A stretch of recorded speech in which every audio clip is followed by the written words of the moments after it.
talk about what is, in fact, the biggest secret that is hiding in plain sight. What is the one thing that all people of all continents get to experience, and literally life depends on this one thing?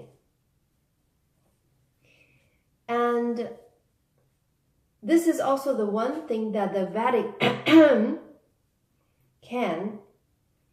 is looking at through the telescope and recording its every move. And it is documenting the solar flares. So, as you know, the only thing on Earth that we can say is constant, it rises in the morning every day, constantly. It cannot be blown up by, such as our mountains. We can blow those up. It cannot be tunneled through. We cannot create a tunnel through it.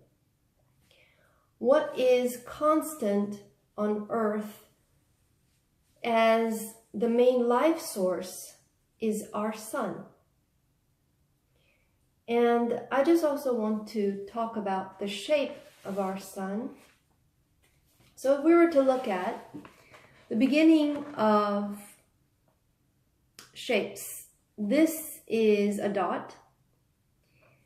And then as we continue to make a shape, the two dots make a plane.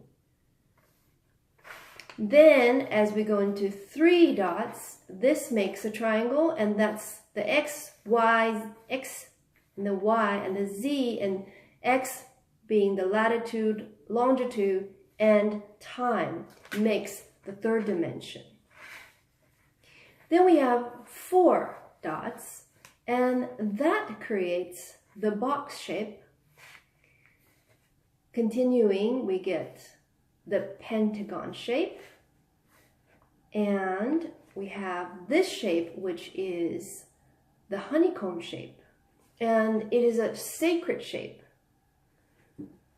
Then we continue on, making it more complex. We get even a more sacred shape. According to Chinese, this is the Bagua, which we use in feng shui in correcting bad feng shui, and this is supposed to be a very sacred shape. And as we continue in the complexity of shapes, each of these get more complex, rounding it off to an eventual, what looks like the perfect shape, which is the Zen shape, often depicted as the round shape. And as this is round, it's almost as if we came back to its source, the original source, which is also a dot in the shape of a round, in the round shape as well. So it's like we have made a completion, the perfect return to the original source. These other shapes are angular and jagged, but as we perfect ourselves, we become perfect in our shape. And this also coincides with the shape of our sun.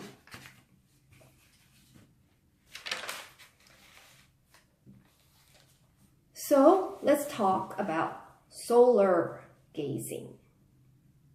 There are lots of documents and people online, people on YouTube, who have been doing solar gazing for over several years. And all that I have seen have stated how they benefited in terms of vision, terms of understanding, wisdom, and from this solar gazing. And Michael Tellinger from Ubuntu talks about cone-shaped tools tools that were used, these tools were made out of silica-shaped stones, but they just look like your average gray stones. But when you clink and you clank them together, they have the sound of bells. They sound like bells and a clanging sound. They don't sound like normal rocks, which is a muffled sound. But these stones out of silica have a different quality to them. And according to Michael Tellinger, these stones can levitate, and he proposes that this is what the Egyptians used to levitate and build their pyramids and build big structures, stone structures, through levitation. And the only these cone shapes are very, very mythical shapes, and the only place in our body that contains the shape is in our eyes, the cones and the rods. They're the only places that we have this shape. So as we're looking these magical shapes within our eyes into the sun, into the brightness of the sun, maybe this is where levitation can be birthed.